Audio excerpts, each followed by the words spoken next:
Salve, salve a todos os alunos e alunas da terceira série do ensino médio turno noite. Como é que vocês estão, meus queridos? Eu espero que vocês estejam bem, tá? Aqui quem fala é o professor Assis Walter, professor de vocês da disciplina Meu Pequeno Mundo. Essa disciplina que tem como foco conversar com vocês sobre esse mundo que a gente conhece, que a gente vivencia, porém um mundo em que a gente não tem tanto contato visual com ele, porque ele é microscópico, tá bom? A gente utiliza aqui as bases das ciências da natureza, biologia, química e física. Neste mês de setembro, a gente está conversando com vocês sobre as ciências dos materiais e a gente vai associar hoje a ciência dos materiais à chamada biotecnologia. Bora acompanhar um pouco mais sobre esse processo? Então, tá na tela para vocês, tá? Hoje, sobre ciência dos materiais, a gente vai focar nas nanoestruturas, tá? Semana passada a gente começou a conversar com vocês sobre a ideia da nanoestrutura. Hoje a gente vai focar essas nanoestruturas, as chamadas biotecnologias, tá? A gente vai entender o que é biotecnologia. Vai ser um tema recorrente no nosso próximo mês, no mês de outubro, tá? A gente vai trabalhar bastante com as diferentes biotecnologias. Então, é uma aula-chave, né? Que a gente vai encaixar de um lado a ciência dos materiais e de outro as chamadas biotecnologias, tá? Para a aula de hoje, a gente vai relacionar nanoestrutura e biotecnologia, refletir sobre as potencialidades das possíveis biotecnologias, exercitar questões que abordem a nanoestrutura e biotecnologia, tá? E para a parte prática da nossa aula de hoje, a gente vai, além de resolver exercícios, a gente vai fazer uma visita externa, tá? No Instituto Federal do Piauí. A gente fez uma visita também na aula da semana anterior, tá? No qual a gente conversou com a professora Deusuíta, tá? Hoje a gente vai conversar com o outro professor da casa, tá? Lá do Instituto Federal, também do programa de pós-graduação em Ciência dos Materiais, Engenharia dos Materiais, tá? Só que hoje eles vão conversar um pouquinho sobre como é que eles desenvolveram, né, nanopartículas, como é que eles utilizam essa ideia de nanopartícula para solucionar problemas da saúde coletiva da nossa população, tá? Vamos acompanhar um pouquinho dessas pesquisas? Hoje, o canal Educação veio no Instituto Federal do Piauí, campus Teresina, para conversar um pouco mais com vocês sobre nanotecnologia. Bora lá? Estamos aqui com o professor doutor Galber Viana para conversar um pouco mais sobre a engenharia dos materiais. Então, professor, diante dessa realidade, é possível fazer pesquisa científica com ciências dos materiais aqui no Piauí? Piauí é um local apropriado. O Instituto Federal, né? Eu sempre digo que é um local apropriado para fazer pesquisa. E aqui a gente pode fazer pesquisa, né, com materiais simples, né? Eu trabalho com urucum há mais de 5 anos, né?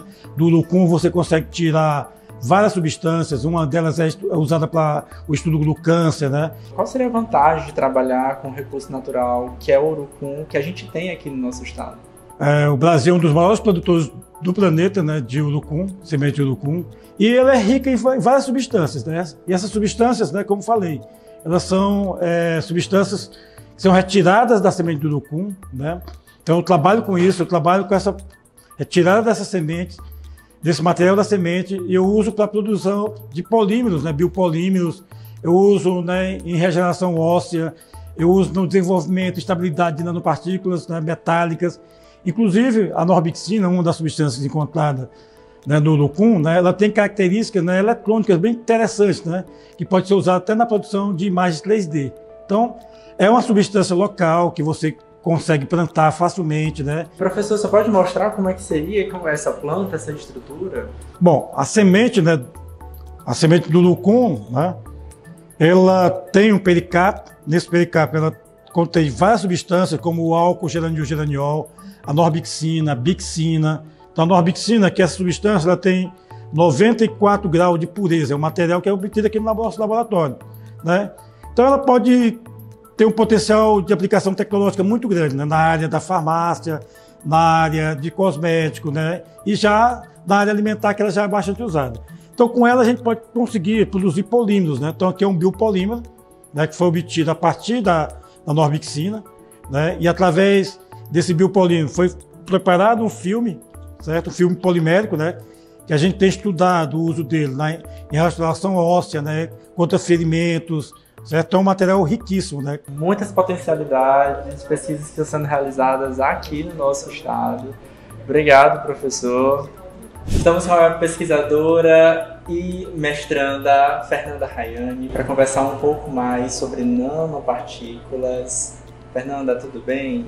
Então, a gente já tinha conversado em uma outra aula com o professor Viana sobre o urucum, né, as potencialidades do urucum. O que você tem aí? Como ele pode ser solucionado? Os problemas que a gente tem aqui no nosso estado? Depende de para onde eu vou aplicar esse material. No caso da minha pesquisa, eu estou querendo desenvolver um larvicida para fazer o controle do mosquito da dengue, o Aedes aegypti, né? Então, o que acontece? Eu percebi, através de estudos e tal, que o urucum ele tem a propriedade de repelente. Então, eu peguei um dos princípios ativos e eu estou analisando a capacidade dele de agir como larvicida. Eu estou usando a normixina junto com as nanopartículas de prata. Quando a gente faz só a nanopartícula de prata, a gente pode ter uma solução, às vezes na coloração amarela, depende do tamanho dela, misturar, digamos assim, de certa forma, e eu vou ter um outro componente químico, uma outra solução, que é aquela que eu vou testar para ver como é que ela está. E aí, isso aqui seriam protótipos, né, do que ainda vai ser desenvolvido, mas isso aqui a gente empregaria para combater o mosquito já adulto, a larva, o que seria? No caso em específico, como eu estou desenvolvendo em solução, é para combater a larva, porque no estágio do mosquito, a larva ela tem que estar em contato com a água. A nanopartícula de prata, ela tem uma grande habilidade de matar fungos, matar bactérias, ela tem agindo como carreador, então é uma questão muito interessante que está sendo pesquisada no mundo inteiro porque a gente está tendo um grande aumento da resistência, sabe? Da resistência de bactérias, da resistência de fungos aos produtos que a gente usa, então a gente está procurando alternativas.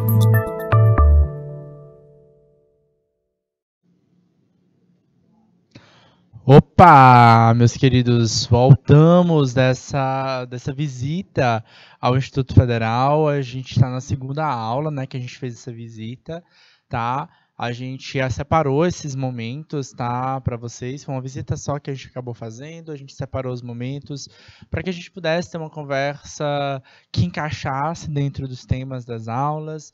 Primeiro, na aula de ciência dos materiais mesmo, né, para que vocês associassem a importância daquele material aos processos, por exemplo, como reciclagem. E o outro ponto era ligado da compreensão do próprio material, né, do que era uma cerâmica, do que era uma... como é cerâmica, metal, polímero, tá?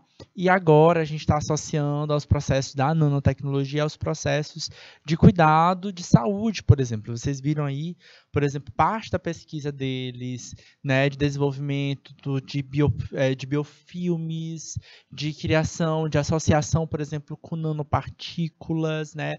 No caso, ela fala, por exemplo, da nanopartícula de prata. A gente vai ver um pouquinho hoje, na aula de hoje, o que são essas nanopartículas e como é que elas podem, de fato, estar associadas a sistemas biológicos, tá? Então vamos entender um pouquinho mais sobre isso. Vem comigo que a nossa aula de hoje é sobre este tema. Olha só, queridos, fiquem atentos aos detalhes, tá? Biotecnologia, galera, é uma associação entre o desenvolvimento de tecnologia, tá? Tecnologia, galera, é toda ferramenta, todo processo existente, tá? No que processo? Para solucionar um problema humano. Engenharia, a nanotecnologia, a computação, enfim, né? Desde que o ser humano precisou solucionar algum problema, ele utilizou uma tecnologia, uma ferramenta, uma metodologia, uma ação, isso é tecnologia, tá? Então tá lá, nanotecnologia como um processo, né? Criação de ferramentas a nível nanoestrutural, menor do que uma estrutura microscópica, tá? Mas maior que uma molécula. E o que é a biologia, professor? Todos os processos biológicos, tá? Isso inclui a medicina, tá bom? Então, o estudo do ser humano, do corpo humano, o ciclo de vida da gente, a relação que nós temos com outros seres vivos, como, por exemplo, o parasitismo, certo? Então, por exemplo, desenvolvimento de vacinas. Será que a gente pode associar a tecnologia? Sim, isso é biotecnologia, tá? Então, a forma de como nós podemos nos proteger, tá? Outro aspecto da biotecnologia, quando a gente associa processos ligados à botânica, como, por exemplo, o processo de produção, tá? Criar uma planta geneticamente modificada para resistir a uma praga, tá? Isso é biotecnologia. Então, quando a gente utiliza os processos biológicos que a gente estuda na biologia e nas ciências derivadas da biologia, e utiliza esses conhecimentos para gerar uma tecnologia. O que é uma tecnologia? Uma ferramenta, um processo para solucionar o problema humano. O que a gente está gerando? A gente está gerando uma ferramenta que utiliza sistemas biológicos para solucionar problemas humanos. Isso é biotecnologia, tá? Dentro do processo da biotecnologia, a gente tem algumas camadas, tá? Então, a gente pode até classificar a biotecnologia com algumas camadas, tá? Camadas são essas, tá? Como, por exemplo, a gente dá nomes para elas, tá? Então, temos, por exemplo, a biotecnologia verde. Está ligada, aplicada na agricultura. O que a gente faz? Normalmente, a gente faz o quê? Sementes geneticamente modificadas. Eu gosto de passar recomendar para vocês o filme Jurassic Park, tá? Quem já acompanhou, quem já assistiu, eu recomendo o último, tá? Essa aula está sendo transmitida no dia 30 de setembro de 2022. Teve o último filme do Jurassic Park, agora eu esqueci o nome dele, que na verdade é Jurassic World, tá? Ele vai falar justamente sobre criar uma planta geneticamente modificada e resistente a uma praga específica, tá? Então, isso pode estar ligado a uma biotecnologia. Quando um produtor ele compra uma semente como essa, é uma semente que foi modificada. É claro que o preço dela não é o mesmo. Ela é uma semente mais cara, né? Mas é aquilo dali, né? A gente encara como um investimento, né? Ela é mais cara por quê? O que ela tem de modificação? Né? Eu vou ter um padrão de qualidade, eu vou ter que gastar, eu vou poder gastar menos com inseticidas, pesticidas, fertilizantes, tá? Aquela semente, ela não vai ser mais só resistente a uma praga, mas ela vai ser resistente a também um determinado clima, algum determinado bioma, e tudo isso pode ser uma coisa interessante para o produtor, né? Então, o produtor ele gasta ali um pouco mais, mas ele vai receber mais, vai colher mais, vai render mais para ele. Isso pode ser bom, tá? Então, isso pode ser considerado um investimento.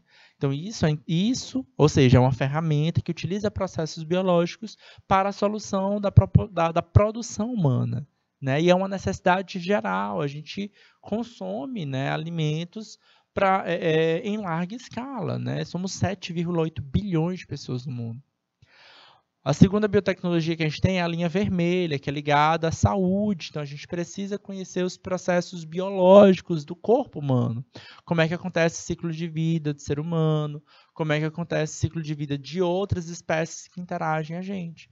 E aí a gente pode formular vacinas para combater a pragas, né, a doenças, ou até mesmo os tratamentos medicamentosos. Como é que surge? Como é que a gente cria uma vacina? Então, a gente pega um pedacinho de um vírus, uma parte de uma bactéria, coloca num frasco e coloca no corpo humano, tá? Beleza, isso é biotecnologia. E aí, como é que a gente coloca no corpo humano? É furando a pele da pessoa, né, na injeção, ou pode ser oral. Lembra lá da gotinha que a gente toma na infância? Pois é, isso é uma vacina também, tá? Mas a gente não tem só isso, a gente tem soro, por exemplo, é um tipo de biotecnologia, né, que aí, no caso, não é uma vacina. A vacina é um tratamento prévio, né? Uma prevenção, não é tratamento, não. Ela é uma prevenção para caso você contraia o agente infeccioso, você já tem anticorpos para se defender, tá? Agora, uma pessoa que não tenha esse anticorpo, né, e tenha contato com o antígeno, o que ele vai fazer? Ele vai tomar o anticorpo já pronto, né? Ele vai tomar o soro. É o caso, por exemplo, quem tem uma picada de cobra, picada de abelha, picada mordida de um cachorro, né? A gente vai tomar um soro, né? Um soro antiofídico, soro antirrábica e por aí vai indo, certo? Remédio, por exemplo, professor, peguei uma doença bacteriana, vou tomar um antibiótico. E por aí vai indo, tá? Na próxima aula a gente vai conversar sobre algumas biotecnologias vermelhas com vocês. A biotecnologia azul está ligada a todos os processos que buscam desenvolvimento ligado aos recursos marinhos, como, por exemplo, a busca de moléculas em algas, né? Hoje, a gente tem muitas algas que são estudadas para o desenvolvimento de polímeros, né? Ou de biopolímeros, né? Polímeros mais renováveis, né? Como recurso renovável, como uma solução para não utilizar os polímeros derivados do petróleo, tá? Que é um recurso não renovável. Certo? Muitas algas a gente ainda não consegue utilizá-las na prática, né? Como, por exemplo, nesse aspecto, mas a gente utiliza em outros aspectos, como, por exemplo, soluções para medicamentos, cremes dentais e por aí vai indo. A biotecnologia branca ela é aplicada em processos industriais, inclusive na criação de substâncias que liberam menos poluentes na natureza, tá? Minimizando os impactos ecológicos. E, por fim, a biotecnologia laranja, que é aplicada ao ramo da informação, tá? Principalmente na formação de conteúdos educacionais. E a biotecnologia e as nanoestruturas. Galera, a gente precisa resgatar com vocês que a nanoestrutura é aquela estrutura a nível microscópico, tá? Menor do que um nível microscópico usual, ou seja, o tamanho das células, tá? Então, aqui, ó, célula bacteriana, célula sanguínea, são tipos de células que a gente consegue observar nos microscópios eletrônicos de varredura, certo? Ele é menor do que ela, certo? Mas é maior do que estruturas, o quê? Moleculares, tá? Então, a escala nanométrica da nanotecnologia, ela está marcada aqui, ó, certo?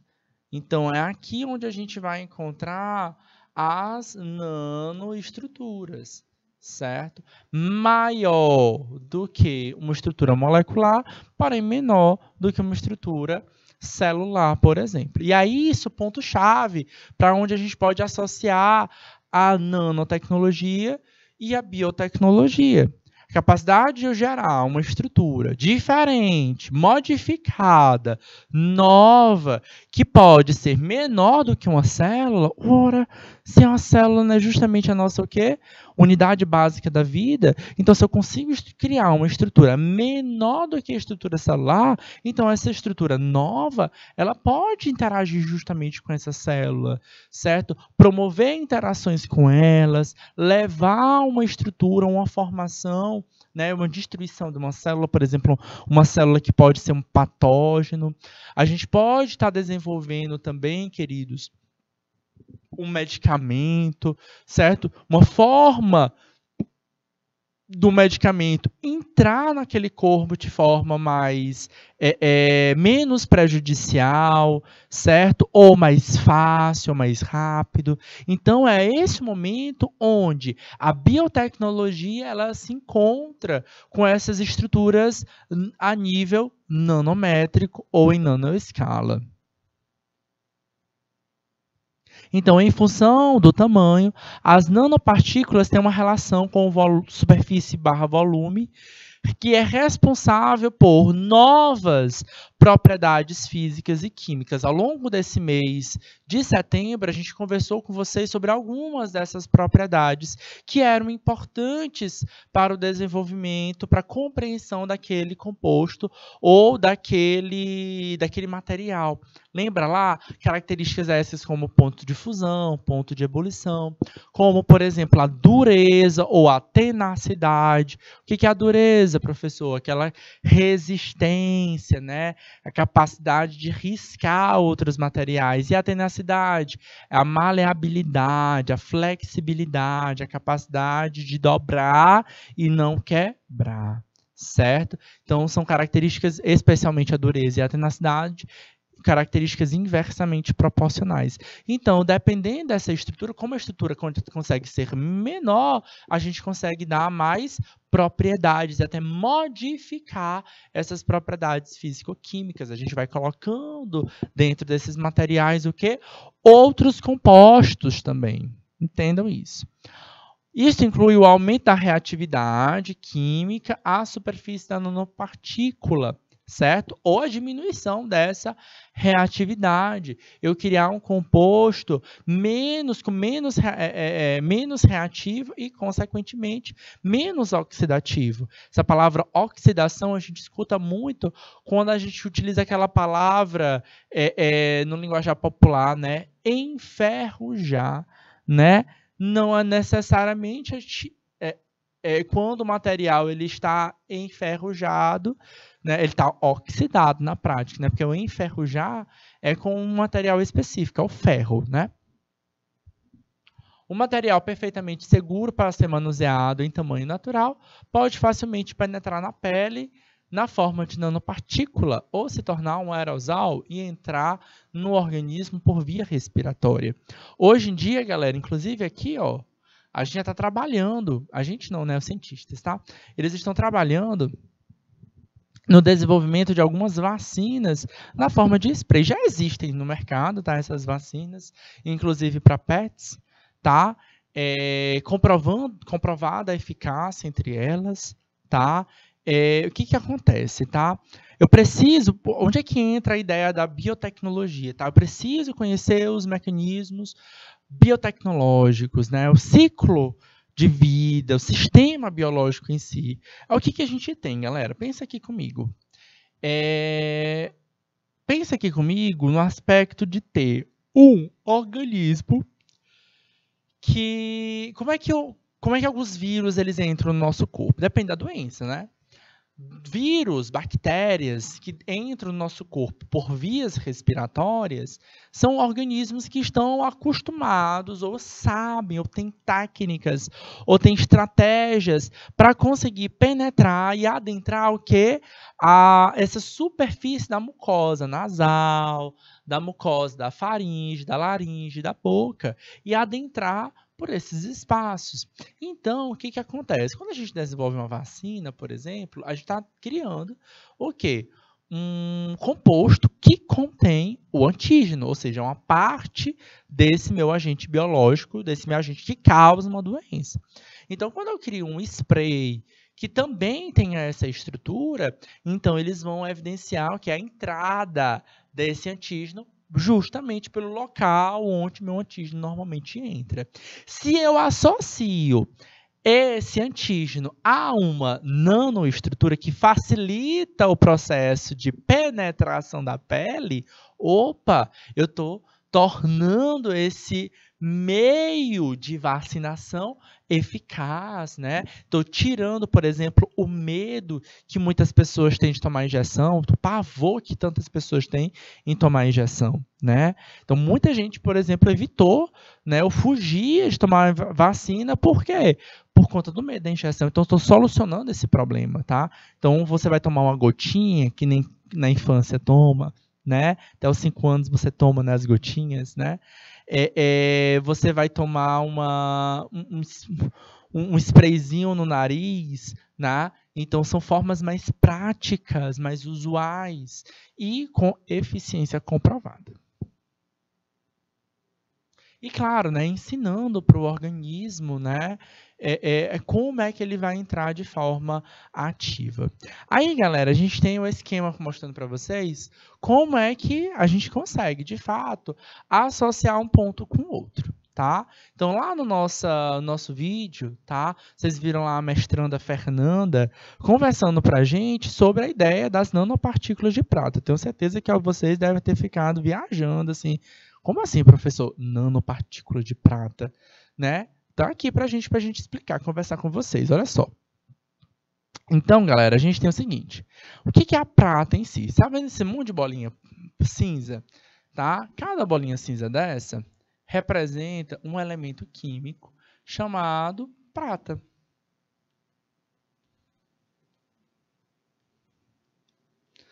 Sim, galera, aquela prata de fazer o quê? Talher, de fazer colar, anel, né, joias, né? Então, é um elemento químico interessante, ele é um metal e tem as características da maioria dos metais, certo? Claro que ele é diferente de outros metais.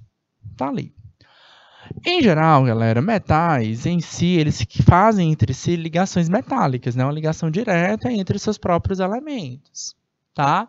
E é o que a gente consegue ver, eles são grandes, a gente consegue visualizar a estrutura da prata em si. Se eu, de alguma forma, conseguisse reduzir essa estrutura à menor partícula possível, a gente chegaria a uma estrutura chamada uma nanopartícula de prata, certo? Então, essa estrutura cheia de vários elementos químicos, observa que isso não é uma molécula, é uma estrutura pequena, tá? Mas grande o suficiente, tá?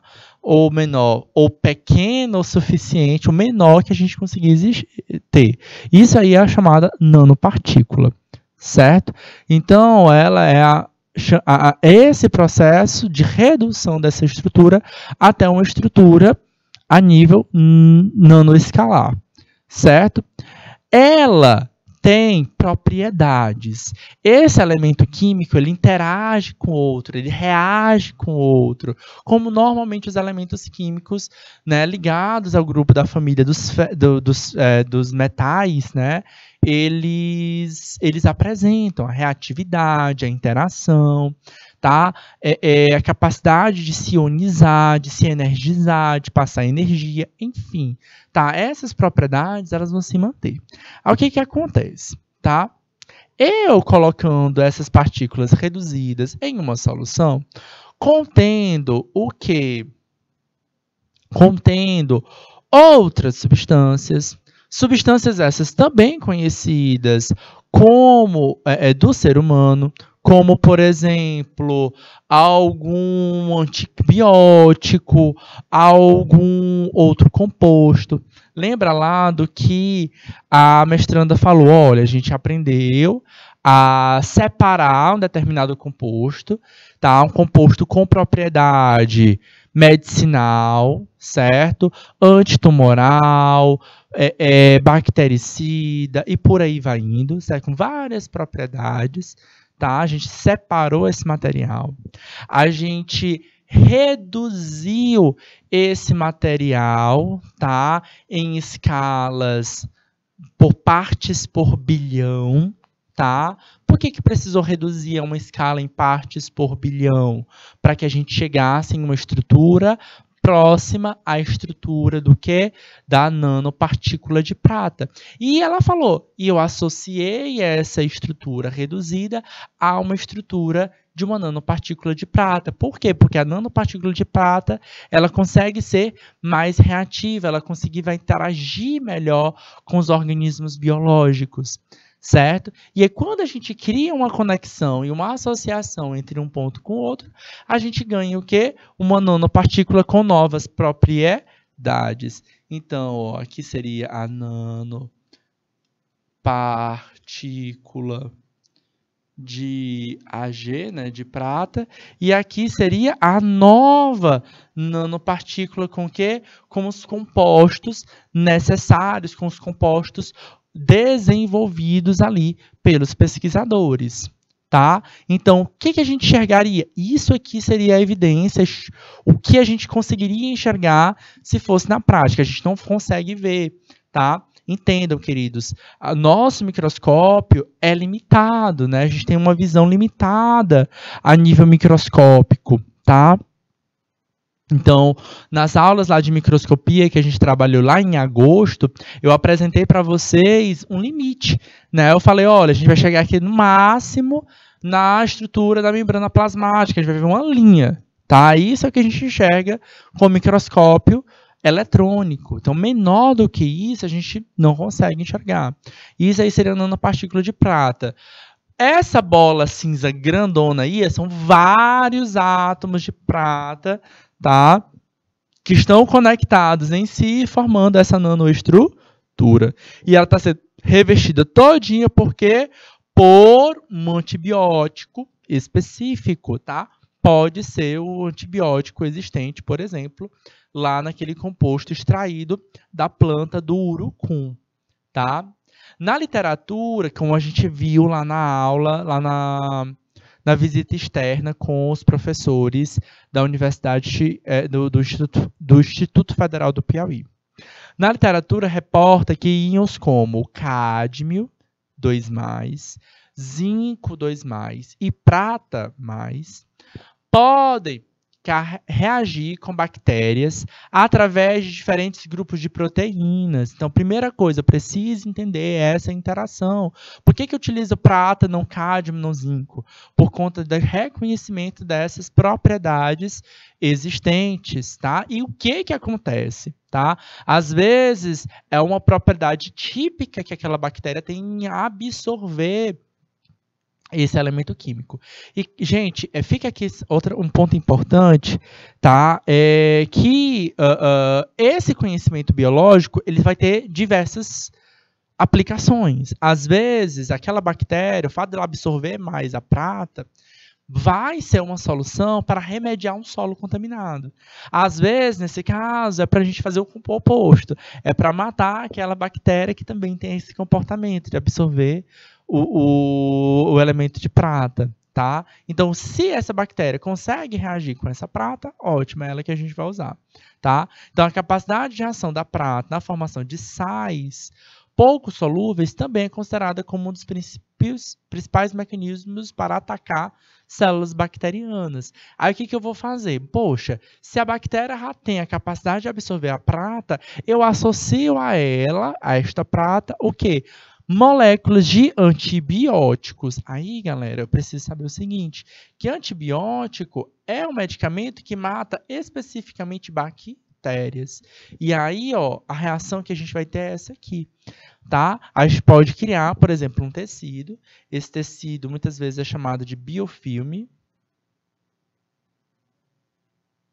Tá? Pode ser um biofilme, tá? Que basicamente é um filme que a gente reveste algum composto, algum corpo, componente, pode ser até frutas, por exemplo, tá? As bactérias que provavelmente eram bactérias de vida livre, tá? Que são bactérias decompositoras, que vão apodrecer aquele material, como, por exemplo, um organismo vivo. Elas, ao entrar em contato com esse tecido que tem as nanopartículas de prata modificadas, elas vão entrar em contato também com antibióticos. Então, elas acabam ali meio que morrendo. Então, a gente acaba dando mais durabilidade para os materiais com esse biofilme, tá? E esse biofilme pode estar, por exemplo, em compostos em tecidos, por exemplo, me cortei, então eu vou colocar ali um tecido, tá, que tenha essas nanopartículas de prata que vão conter esses antibióticos também, por exemplo, tá?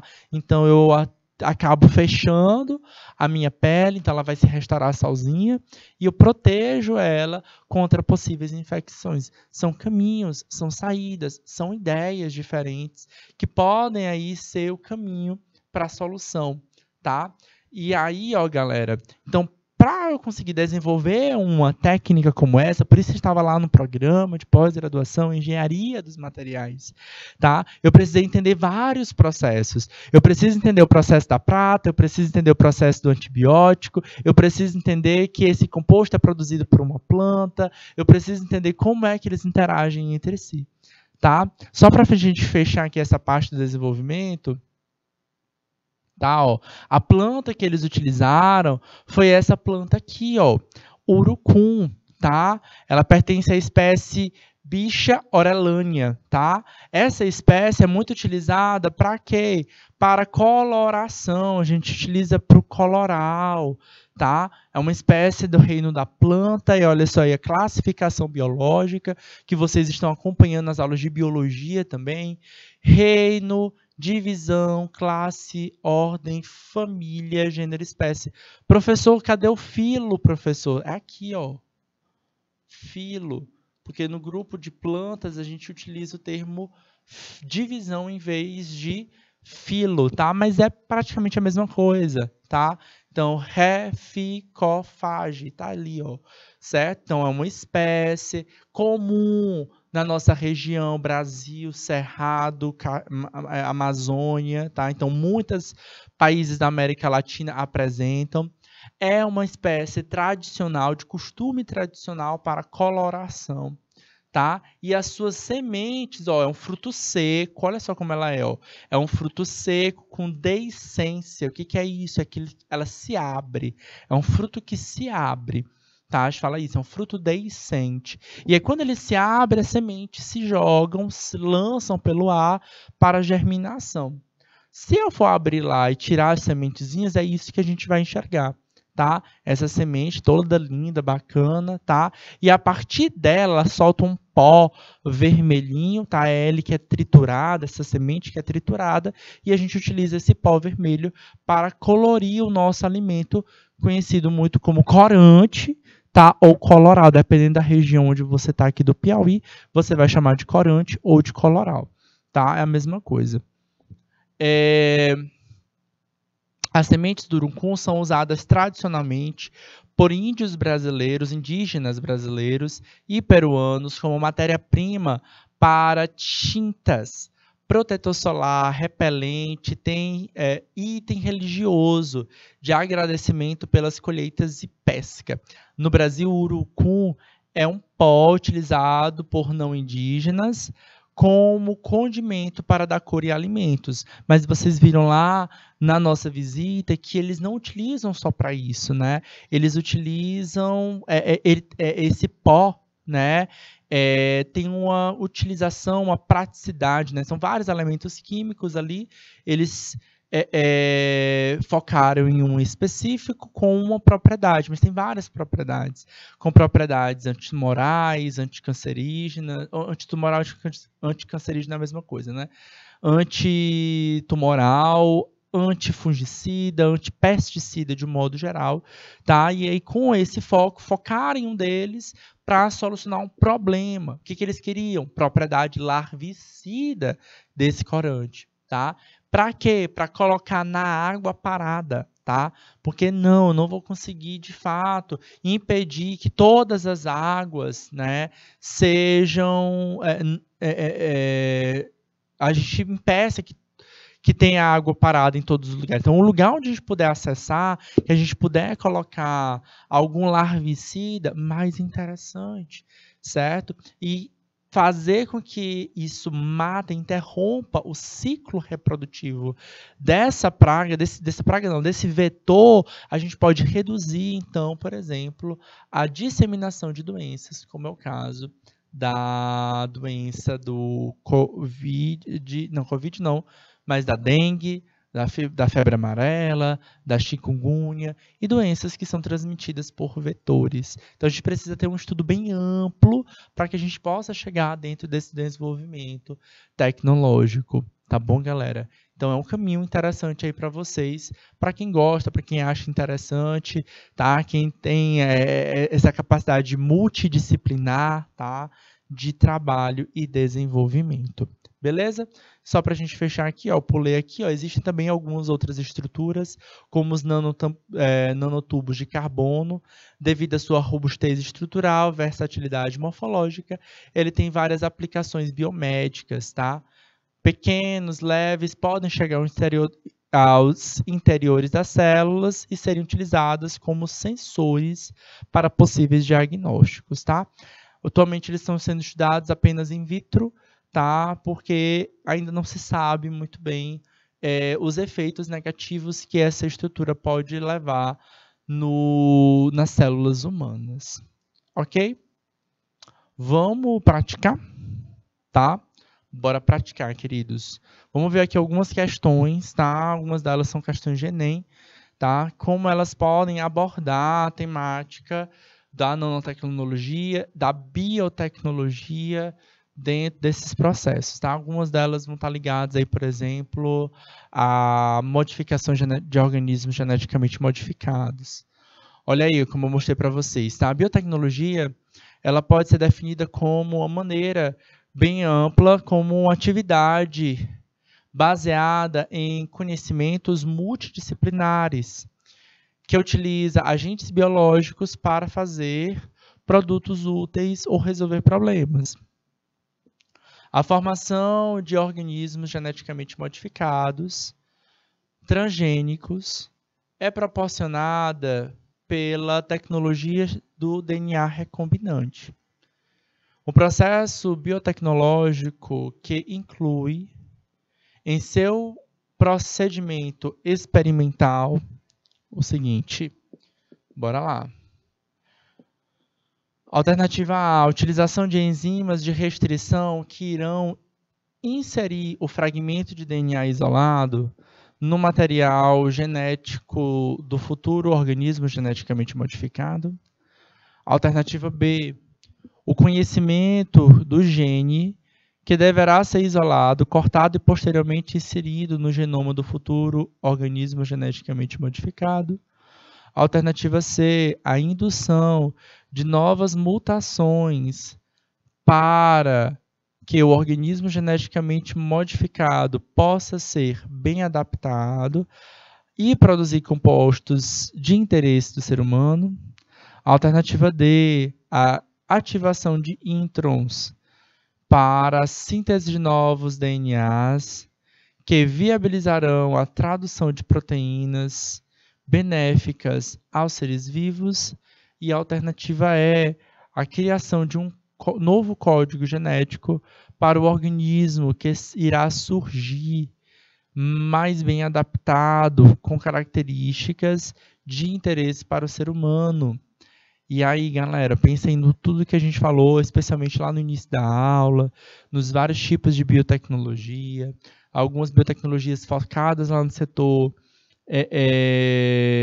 da biotecnologia verde, por exemplo, certo? O que a gente precisa ter? Ó, foca no que tá. Eu não botei o ano desse Enem, dessa questão do Enem, tá? Mas ela já me dá uma ideia aqui, ó. Eu crio ela para produtos úteis ou para resolver problemas, e basicamente o que a gente vai fazer? Organismos geneticamente modificados ou transgênicos, que é utilizada através da biologia do DNA recombinante. Processo biotecnológico que vai estabelecer o quê? A inserção de um gene que eu conheço, que vai processar uma característica do meu interesse. Qual das alternativas está falando isso aqui, ó?